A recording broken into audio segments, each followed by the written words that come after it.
जय गुरु जी कहिए, ऐश करते रहिए। गुरु जी की प्यारी संगत को जय गुरु जी। गुरु जी के चरणों में कोटि कोटि प्रणाम। ओम नमः शिवाय। शिव जी सदा सहाय। ओम नमः शिवाय। गुरु जी सदा सहाय। संगत जी, आज गुरु जी आपके घर में आ रहे हैं गणेश जी के साथ और ला रहे हैं ढेर सारी खुशियां। बहुत ही अच्छी अच्छी चीजें लेके आ रहे हैं, नई चीजें लेके आ रहे हैं, बहुत सारी ब्लेसिंग्स लेकर आ रहे हैं। आज 7 तारीख है, आज गणेश चतुर्थी है। आप सबको गणेश चतुर्थी की बहुत बहुत मुबारक। और आपको इतनी सारी ब्लेसिंग्स के साथ साथ गुरु जी का आज का थॉट, गुरु जी का आज थॉट उस संगत के लिए है जिसका कोई काम बहुत टाइम से एक तरह से अटक गया है। जितनी उनको उम्मीद थी उससे ज्यादा टाइम लग रहा है, उससे ज्यादा पैसा लग रहा है उस काम में। तो गुरु जी कह रहे हैं कि ये विघ्नहर्ता को मैं लेकर आया हूं, तेरे काम में जो विघ्न आ रहा है वो मैं हटाने आ रहा हूं। लेकिन तेरे काम में विघ्न क्यों आया वो बता रहे हैं गुरु जी कि आप कोई के सबर का गुरु जी इम्तिहान ले रहे थे। गुरु जी कहते मैं तेरे सबर का इम्तिहान लेंदा पिया सी कि तू किन्ना मेरे ते विश्वास करनी है। जे तेरे कम विच थोड़ा देर होंदी पई है ते तू डगमगा ते नहीं रही। कई संगत ऐसी होती है जो कहती है बस गुरु जी अब तो हमारे से सबर भी नहीं हो रहा, गुरु जी हम तो थक गए। थक गए का मतलब गुरु जी पे विश्वास नहीं है, थकना नहीं है। अपनी परीक्षा देते रहना है। क्योंकि आपको एक चीज मैं बताऊं, आज गुरु जी का थॉट इस बात पे है कि मैं अगर आपके एक काम में देरी कर रहा हूं ना, इसका मतलब है मैं तुम्हारे किसी दूसरे काम में लगा हुआ हूं। कोई दूसरा काम जो तुम्हें नजर नहीं आ रहा, कि जिस काम में को आगे चल के वो चीज तुम्हारे लिए परेशानी खड़े करने वाली है, मैं उस काम में लगा हुआ हूं। अब क्या होता है ना, जैसे आप सपोज 1% आप जॉब के पीछे लगे, मेरी जॉब नहीं लग रही, जॉब नहीं लग रही, जॉब नहीं लग रही, लेकिन आपको ये नहीं पता कि गुरुजी तो आपका मकान बनवाने पे लगे हुए हैं, आपको नया घर प्रेस करने में लगे हुए हैं। यानी कि अगर आप गुरुजी की संगत है ना, तो गुरुजी कहीं ना कहीं कुछ ना कुछ आपका कोई ना कोई काम ऐसा कर रहे होते हैं जो कि आपको नजर नहीं आ रहा होता। आपकी नजर वहां होती है जो काम आपको चाहिए, आप उस काम में लगे होते हैं जो काम आपको चाहिए। मुझे ये चीज चाहिए, ये चीज चाहिए, और गुरुजी आपके वो काम कर रहे होते हैं जो गुरुजी ने आपको देना होता है। समझ रहे हो? तो वो संगत जो थक चुकी है, हार चुकी है, जिसको कि बस गुरुजी बस मैं अब और मेरे से बर्दाश्त नहीं हो रहा, सबर नहीं हो रहा, तो सबर करिए, जो आपका काम है वो भी होगा। लेकिन कौन सा काम गुरुजी बना रहे हैं आप उस पर ध्यान दें, वो आपके सामने जल्दी से जल्दी आएगा। अगर आप वो संगत हैं जो अपने काम से थक चुकी है कि गुरुजी कब होगा मेरा काम, जो पिछले कई महीनों से, एक दो को तो मैं भी जानती हूँ कि वो बेचारे बहुत थके पड़े हैं कि उनका काम नहीं हो रहा। और गुरुजी सच में हो सकता है आपके काम के बदले आपका कोई दूसरा काम, कोई दूसरा भला कर रहे हो, आपका कल्याण कर रहे हो, उस पर ध्यान दें कि ऐसी कौन सी चीज है जिसपे कि आपका ध्यान भी नहीं था और वो चीज आपकी ठीक हो रही है।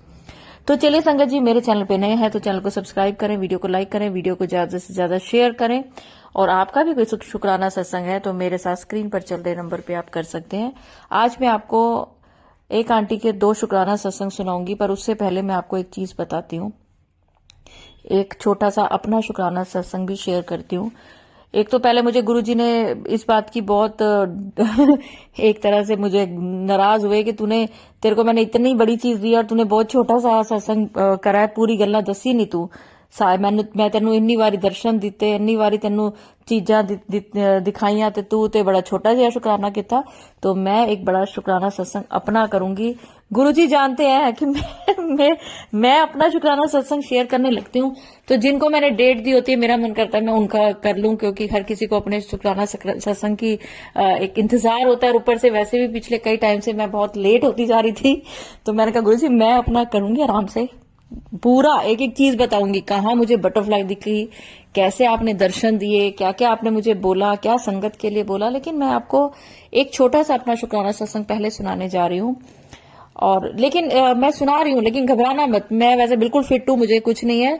और जिंदगी है, बीमारियां हाड़ियां सबके साथ लगी रहनी है, उसमें इतने डराने की जरूरत नहीं है।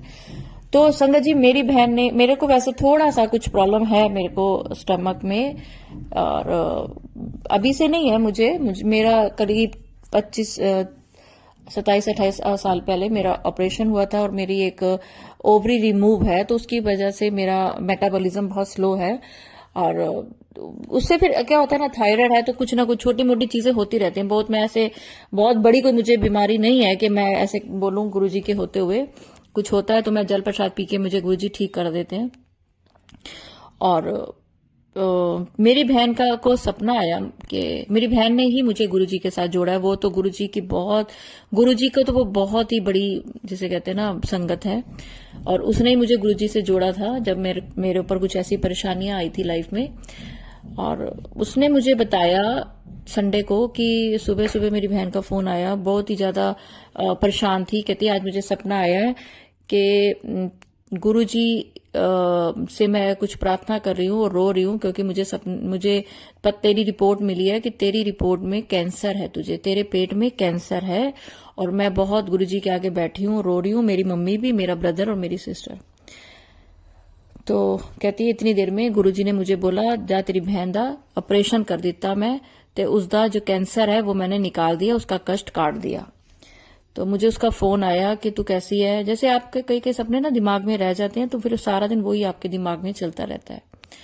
तो मैं शिफ्टिंग कर रही थी उन दिनों और थकी हुई थी वैसे भी बहुत ज्यादा। तो मैंने उसको बोला बहुत थकावट सी हो जाती है, बहुत जल्दी थक जाती हूँ मैंने उसको ये इस तरह से बोला। कहती है कि ऐसे ऐसे मुझे सपना आया है, तू अपना ध्यान रखियो, वैसे गुरुजी ने तेरा कष्ट काट दिया है।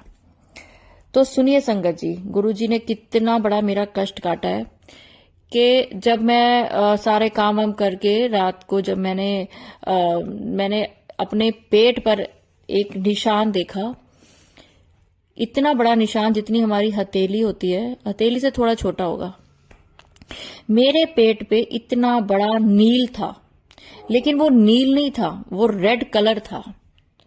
समझ रहे हो आप, नील होता है नीले रंग का, लेकिन नील जैसा जैसे कहीं पर खून जम जाता है ना, कोई चीज आपको लगे, और उस जगह पे मुझे कोई चीज लग ही नहीं सकती, मुझे क्या किसी को भी नहीं, जिस जगह पे मेरा वो निशान आया और मैं तो एकदम से हैरान रह गई। क्योंकि होता क्या है कि मैं सच बताऊं, मैं गुरुजी पे अंधविश्वास करती हूँ। मैं क्या, गुरुजी की हर संगत अंधविश्वास करती है कि गुरुजी के रहते हमें कुछ नहीं हो सकता, और अगर कुछ होता है तो लंगर प्रसाद खा लेती हूँ, जल प्रसाद लेती हूँ, दवाइयां जहां जरूरी है वहां दवाइयां भी लेती हूँ, लेकिन बिना मतलब के दवाई नहीं खाती। तो मैं बहुत ही हैरान हुई संगत जी, मैं आपको बता नहीं सकती हूँ कि मैं हिल गई कि गुरुजी क्या सच में मेरे पेट में कैंसर पल रहा था, जो कि मुझे पता भी नहीं चल रहा था। मैं थक जाती हूँ जल्दी, मुझे पता है, या मुझे तो विश्वास है गुरुजी के होते मुझे कुछ हो नहीं सकता, लेकिन गुरुजी ने मेरी बहन को सपने में दिखाया कि मेरा कैंसर काट दिया है। वैसे मेरे को थोड़ी बहुत परेशानी रहती है पेट में, वो सबको रहती है एज के बाद आपको। तो मेरे को आज मैंने ये सत्संग शेयर नहीं करना था, पर जिन आंटी का आज मैं सत्संग शेयर करने जा रही थी, तो जब मैंने उनके सत्संग सुने वॉइस क्वालिटी की वजह से, और मुझे सुनने पड़ते हैं कि बीच में कोई भी चीज कोई अपशब्द ना हो या आवाज शोर ना हो, तो जब मैंने वो सुना और मैं शेयर करने लगी, सच मानिए संगत जी, गुरुजी ने मुझे आज्ञा दी कि पहले अपना सत्संग शेयर कर। मैंने कहा अपना, फिर मुझे याद आया कि मैंने ये वाला सत्संग मुझे शेयर करना चाहिए, क्योंकि गुरुजी ने सपने में आकर अगर कैंसर काटा है, इससे बड़ी कोई बात नहीं है। और मैं ऐसे कैसे मान लूं कि मुझे कैंसर नहीं हो सकता है, बिल्कुल हो सकता है, क्योंकि मुझे स्टमक से रिलेटेड कुछ एक इशू रहे हैं लाइफ में। तो चलिए संगत जी, अगर आज मतलब ये एक बहुत बड़ी ब्लेसिंग गुरुजी की तरफ से है कि कोई बीमारियां हो तो वो कटने वाली हैं, सिर्फ काम ही नहीं बनने वाले, बीमारियां भी कटने वाली हैं। तो चलिए आंटी जी का शुक्राना सत्संग सुनते हैं।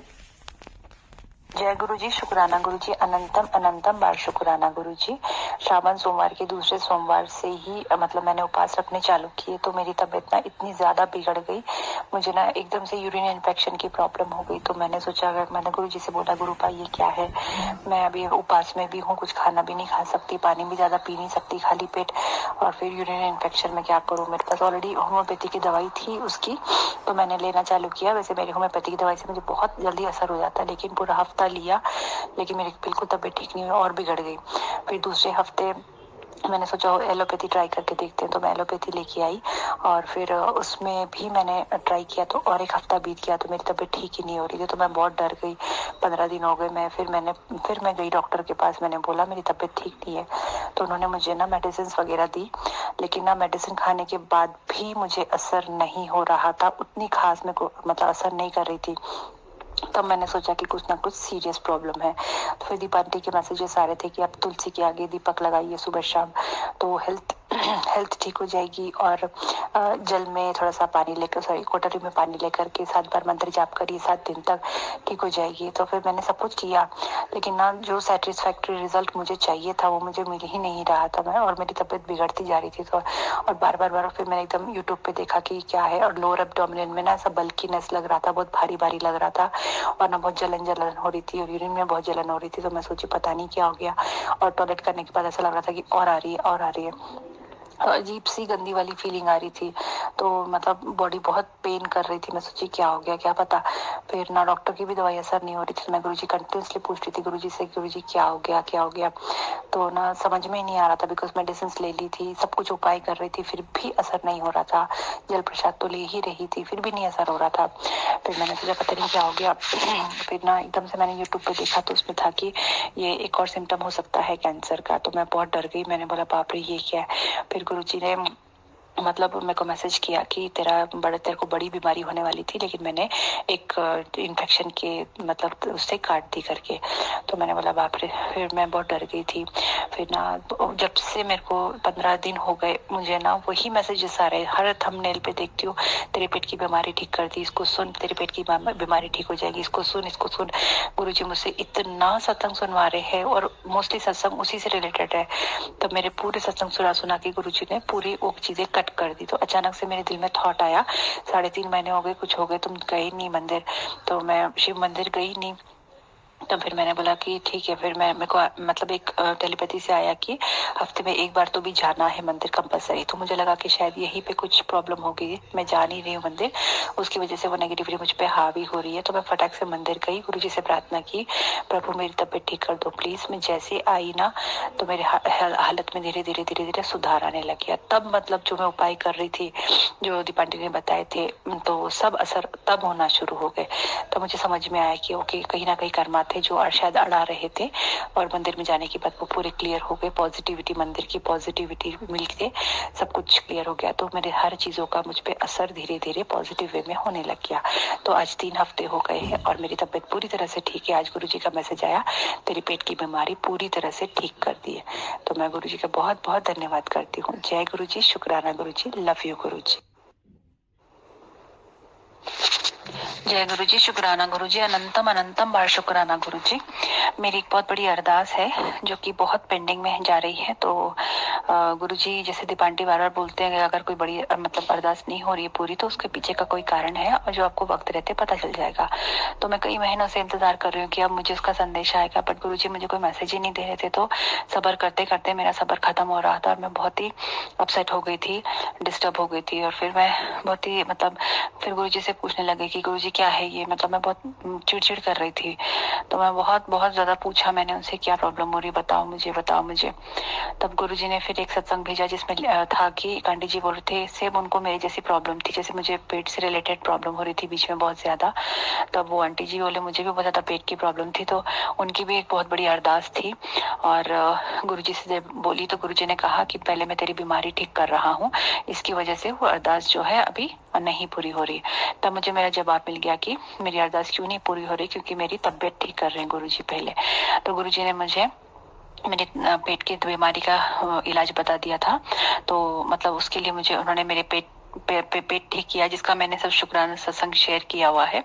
और उसके बाद फिर मेरे शोल्डर पे एक गांठ है, चर्बी की गांठ है। तो मैं ऐसे ही मन में थॉट लाई कि मैंने गुरुजी से बोला, गुरुपा मैं जा रही हूँ अभी होम्योपैथी डॉक्टर के पास, क्योंकि मेरे पास मतलब ऑपरेशन कराने के पैसे नहीं है। तो मैं देखती हूँ, पूछती हूँ। इसके पहले भी मुझे गांठ हुई थी, तो मैंने होम्योपैथी से उसका ट्रीटमेंट करवाया था, तो ठीक हो गई थी।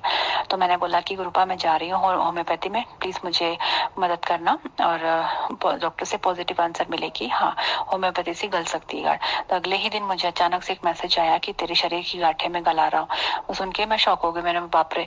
उसके बाद फिर उन्होंने उसका उपाय बताया कि जैसे एक खाली पेट में पानी में 5 ग्राम हल्दी थोड़ी सी लेकर के मिला के रोज पीने से शरीर की जो भी गांठें हैं, इवन कैंसर की गांठें भी गल जाती है। ये उपाय गुरुजी ने मुझे बताया।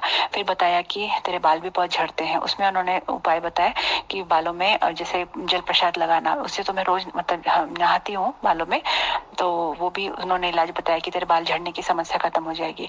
फिर उन्होंने बताया कि तेरी कमर में भी दर्द रहता है, बीच में मैं गिरी थी तो कमर में दुखता था, तो कभी कभी दर्द होता है, तो गुरुजी ने बोला कि चंदन का तिलक लगाओ, उससे ठीक हो जाएगा। वो इलाज भी बताया गुरुजी ने, उपाय बताया। फिर गुरुजी ने बताया कि ना तेरी अरदास में अड़चन आ रही है, बहुत ही प्रॉब्लम हो रही है, उसका कारण ये है कि पितृदोष है, तेरे पितृ तेरे से खुश नहीं है, लेकिन तेरी कोई गलती नहीं उसमें। तो यही सत्संग सुना रहे थे बहुत दिनों से, मतलब एक दिन में 3-3 बार यही सेम सत्संग आ रहा था अलग अलग वे में। तब उन्होंने बताया कि मंदिर में जाकर के महीने भर थोड़े बहुत पैसे कलेक्ट करके उसको कहीं पे भी दान दे देना। तो गुरुजी ने उसका भी मुझे सोल्यूशन दे दिया।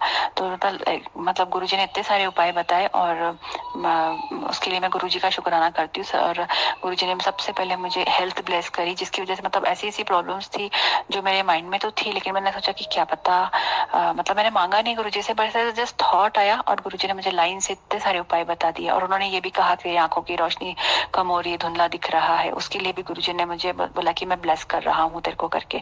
तो इतने सारे मुझे हेल्थ गुरुजी ब्लेस कर रहे हैं, उसके लिए बहुत बहुत बहुत बहुत शुक्राना गुरुजी। आई लव यू गुरुजी। शुक्राना आंटी। देखिए संगत जी, आपको आपके बहुत सारे सवालों के जवाब मिले होंगे। मेरा भी जब मैंने ये घर शिफ्ट करना था, बहुत अड़चने आ रही थी, बहुत टाइम लग रहा था। क्यों लग रहा था? क्योंकि गुरुजी मेरी पहले हेल्थ ठीक कर रहे थे। तो आप सबका भी अगर कोई काम देर हो रही है, अगर आप गुरुजी की संगत है, आपने गुरुजी को सरेंडर किया हुआ है, तो मान के चलिए कि गुरुजी आपके घर की, आपके शरीर की, आपके परिवार की कोई ना कोई बहुत बड़ी परेशानी जो आने वाली है, जो आपको नजर नहीं आ रही, गुरुजी को नजर आ रही है, वो ठीक होने जा रही है। तो चलिए संगत जी, सत्संग अपलोड करने में मुझसे कुछ भी गलती होगी तो गुरुजी मुझे माफ करें, और आप और गणेश जी आप सबके घर में खूब खुशियां बिखेर के जाएं। तो संगत जी, ये आज जो मैंने हमारे घर में जो गणेश जी आए हैं और हम गुरु जी के साथ, तो मैं उसकी फोटो आप सबके साथ शेयर कर रही हूँ, ये छोटी सी वीडियो। और आप सबके घरों में खूब खुशियां आए, खूब बरकत आए, और इसी मनोकामना के साथ मैं गुरु जी का मंत्र जाप करती हूँ और चाहूंगी कि आप सब भी मेरे साथ जरूर बोलें। ओम नमः शिवाय, शिव जी सदा सहाय। ओम नमः शिवाय, गुरु जी सदा सहाय। जय गुरु जी, शुक्राना गुरु जी, अनंतम अनंतम शुक्राना।